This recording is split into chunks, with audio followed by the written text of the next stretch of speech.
আজকে একদম সহজ পদ্ধতিতে আমলকির আচারের রেসিপি শেয়ার করব। আমরা নানা রকমের আচার বাড়িতে তৈরি করি, তবে আমলকির আচারটা সচরাচর করা হয় না। অনেক সময় জ্বর, সর্দি, কাশিতে মুখে অরুচি থাকে, কিছু খেতে ইচ্ছে করে না। সে সময় এই আচার বানিয়ে রাখলে রোজ যদি দুপুরে খাবারের পাতে বা খাবারের সময় একটু রুটি বা ভাতের সাথে দেওয়া যায়, মুখে কিন্তু রুচি আসে আর খেতেও কিন্তু দারুণ চটপটে লাগে। চলুন দেখে নেওয়া যাক আজকে টক ঝাল মিষ্টি আচারের রেসিপি। আমি এখানে 1 কিলো আমলকি প্রথমে 2 থেকে 3 বার ভালো মতো জল পাল্টে ধুয়ে নিয়েছি। তারপরে জলে 1 চামচ নুন দিয়ে আধ ঘন্টার জন্য একটু ভিজিয়ে রেখেছিলাম। তারপরে এরকম একটা পুরনো কড়াই নিয়েছি, তার মধ্যে নিয়ে নিচ্ছি 2 কাপ মতো জল। তার উপরে দিয়ে দিচ্ছি এই ধরনের ছাঁকনি বা স্ট্রেনার থাকলে, অথবা যদি ছিদ্রযুক্ত বাড়িতে যে থালা আমাদের সবার বাড়িতেই থাকে, থালা বা একটু ছড়ানো বাটি, সেটাও দিয়ে দিতে পারি। এই স্ট্রেনার বা বাটির উপরে দিয়ে দিতে হবে আমাদের যে ধুয়ে রাখার নুন জলে ভিজিয়ে রাখা আমলকিগুলো। আমি 1 কিলো আমলকি তো করছি, তো সেই অনুযায়ী পরিমাণ আমি ডিসক্রিপশন বক্সে ইনগ্রেডিয়েন্টস লিস্টগুলো দিয়ে দেবো পরিমাণগুলো। আর যদি আমলকিটা আপনারা পরিমাণ কমে করেন, সেক্ষেত্রে বাকি পরিমাণগুলো কম বা বেশি করে নেওয়া যেতেই পারে। আমলকিগুলোকে দিয়ে আমি ঢাকা দেব আর ভাপিয়ে নেব 15 মিনিট মতো। 12 থেকে 15 মিনিট এরকম ঢাকা দিয়ে রাখতে হবে।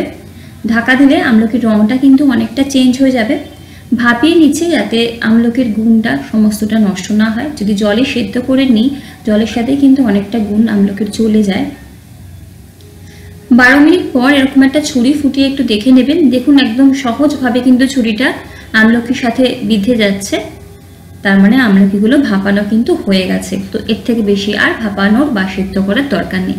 গ্যাসের ফ্লেম বন্ধ করে এই স্ট্রেনারটাকে নামিয়ে ঠান্ডা করে নেব। যখন হাত দিয়ে ছুঁতে পারবো আমলকিগুলো, সেই সময় এভাবে হাত দিয়ে ভেঙে ভেঙে ভেতর থেকে কিন্তু যে শক্ত বীজটা থাকে, সেটাকে আমাদের বের করে ফেলে দিতে হবে। যেহেতু আমলকিগুলো ভাপানো হয়েছে, খুব সহজেই কিন্তু এভাবে খুলে খুলে আসবে। প্রত্যেকটা আমলকি থেকে এই বীজগুলো বার করছি, কারণ আচারে এই বীজগুলো খুব একটা খেতে ভালো লাগবে না, যেহেতু শক্ত, এর কোনো টেস্টও নেই, তাই এগুলোকে বার করে কিন্তু ফেলে দেওয়াই ভালো। সমস্ত আমলকিগুলো থেকে বীজগুলো বার করে নিলে চলে যাবো আমরা নেক্সট স্টেপে। তো এখানে আমলকিগুলো সমস্ত আমি ছাড়িয়ে নিয়েছি। এবারে চলে যাব নেক্সট স্টেপে আচার তৈরিতে। তো সবার প্রথমে কিন্তু আমি গ্যাসের ফ্লেমে বসিয়ে দেবো একটা কড়াই। আমি আজকে অ্যালুমিনিয়ামের কড়াইতে করছি। সবচেয়ে ভালো হয় স্টিলের কড়াইতে করতে পারলে, তো আমার কাছে এই মুহূর্তে নেই, আমি অ্যালুমিনিয়ামেই করছি। এখানে 1 টেবিল চামচ 5 ফোড়ন, 1 টেবিল চামচ ধনে, গোটা জিরে, 1 চামচ মৌরি আর 5টা শুকনো লঙ্কা শুকনো খোলায় একটু ভেজে নেব।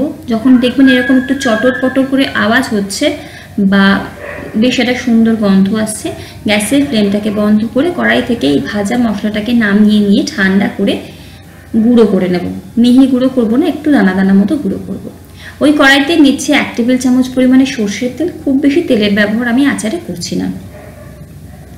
তেলটা গরম হয়ে গেলে অল্প একটু 5 ফোড়ন এখানে দিচ্ছি আমি। ফোড়নে ওই 1/4 চা চামচ মতো 5 ফোড়ন দিচ্ছি। 5 ফোড়নটা কড়াইতে জাস্ট 10 সেকেন্ড মতো একটুখানি রেখে দেবো।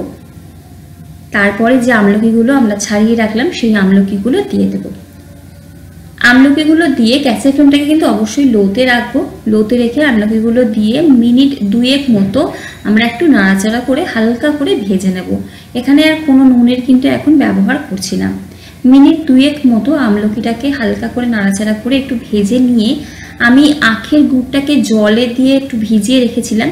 যদি মনে হয় আখের গুড়টা নোংরা বা ময়লা বেশি থাকে, সেক্ষেত্রে কিন্তু একটু গরম জলে ভালো মতো গুলে নিয়ে ছাঁকনি দিয়ে ছেঁকে নিতে পারেন, যাতে ময়লাটা বেরিয়ে যায়। আমি এখানে যে গুড়টা ব্যবহার করছি, গুড়টাতে কিন্তু ময়লা বা নোংরা সেরকম নেই, তাই জন্য আমি আর এখানে ছাঁকিনি। একটু জলে ভিজিয়ে রেখেছিলাম, তারপরে এখানে দিয়ে দিচ্ছি। যে পরিমাণে আমি আমলকি নিয়েছি, তার থেকে আমি 3 ভাগ নিয়েছি গুড়। আমি 1 কিলো আমলকিতে 750 গুড় ব্যবহার করছি। তবে গুড়ের পরিমাণটা কিন্তু আর একটু বাড়িয়েও নেওয়া যায়। 1 কিলো আমলকিতে 1 কিলো গুঁড়ো কিন্তু আপনারা দিতে পারেন। অবশ্যই গুড়ের বদলে চিনি দিতে পারেন। গুড়ের সাথে কিন্তু আমলকিটাকে ভালো মতো এবার আমাদের ফোটাতে হবে, জাল দিতে হবে। প্রায় 10 থেকে 15 মিনিট আমলকি গুড়ের সাথে জাল দিয়েছি। এবার এখানে দিয়ে দেবো প্লেন যে নুন আমরা বাড়িতে ব্যবহার করি, সেই নুন 1 চা চামচ। 1/2 চা চামচ পরিমাণে বিট নুন না থাকলে শুধু নুন দিলেও হবে। এখানে আমি আর কোনো লাল লঙ্কার গুঁড়ো দিচ্ছি না।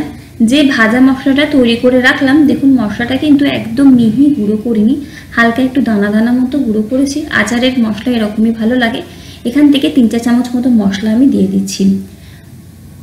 আর এই মশলাটা কিন্তু স্টোর করে রাখতে পারেন, যে কোনো রকম সবজিতে বা নিরামিষ রান্নায় কিন্তু এই মশলাটা বেশ ভালো লাগে। তো এখানে 3 চামচ মশলা আমি দিয়ে দিচ্ছি। ভালো মতো সমস্ত কিছুকে নাড়াচাড়া করে মিশিয়ে দিয়ে আমাদের আমলকিগুলোকে আরও বেশ কিছুক্ষণ ধরে জাল দিতে হবে।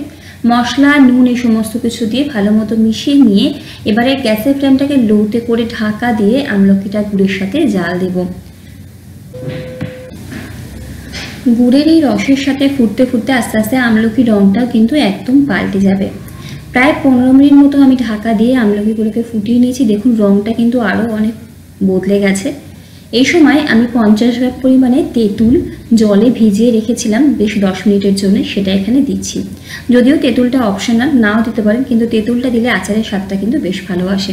তো এবারে সমস্ত কিছুকে মিশিয়ে আর ঢাকা দেব না, এবারে এভাবেই কিন্তু ফুটিয়ে নেব আচারটাকে ভালো করে গ্যাসের ফ্লেমটা মিডিয়াম টু লোতে করে। যখন দেখবেন আচারের রঙটা বেশ পরিবর্তন হয়ে গেছে, আমলকির রঙটা একদম গুড়ের রঙের সাথে মিশে গেছে, বুঝতে হবে আচার এখানে রেডি হয়ে গেছে। দেখুন আগের থেকে কিন্তু আচারটা অনেকটা ঘন হয়ে এসেছে আর আমলকির রং একদম চেঞ্জ হয়ে গুড়ের রঙের সাথে মিশে গেছে। তো আচার এখানে কিন্তু রেডি হয়ে গেছে। এই সময় 1 চা চামচ পরিমাণে ভিনিগার দেব। ভিনিগারটা দিলে কি হয়, আচারটা অনেক দিন অবধি কিন্তু ভালো থাকে। ভিনিগার দিয়ে বেশিক্ষণ ফোটাবো না, গ্যাসের ফ্লেমটাকে বন্ধ করে মিশিয়ে দিয়ে সঙ্গে সঙ্গে গ্যাসের ফ্লেমটাকে বন্ধ করে দেবো। তারপর ঢাকা দিয়ে রেখে দেবো যতক্ষণ না ঠান্ডা হচ্ছে। ঠান্ডা হয়ে গেলে, একদম ঠান্ডা হয়ে গেলে এয়ারটাইট কন্টেনারে করে বা কাঁচের জার থাকলে বা আমাদের যে কাঁচের আচারের বয়ামগুলো থাকে তার মধ্যে করে রেখে দেবো।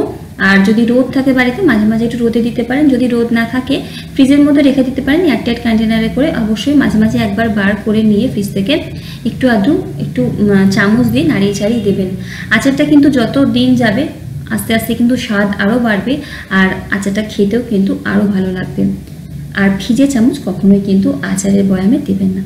ভিডিওটা কেমন লাগলো জানাবেন, ভালো লাগলে লাইক, কমেন্ট এবং শেয়ার করার অনুরোধ থাকবে। চ্যানেলে নতুন বন্ধুদের কাছে অনুরোধ থাকবে চ্যানেলটিকে সাবস্ক্রাইব করে পাশের বেল আইকনটা প্রেস করতে, যাতে যখনই কোনো ভিডিও আপলোড করবো নোটিফিকেশনটা আপনাদের কাছে পৌঁছায়। দেখা হচ্ছে পরের ভিডিওতে। ভালো থাকুন, সুস্থ থাকুন, হাসি খুশি থাকুন। ধন্যবাদ।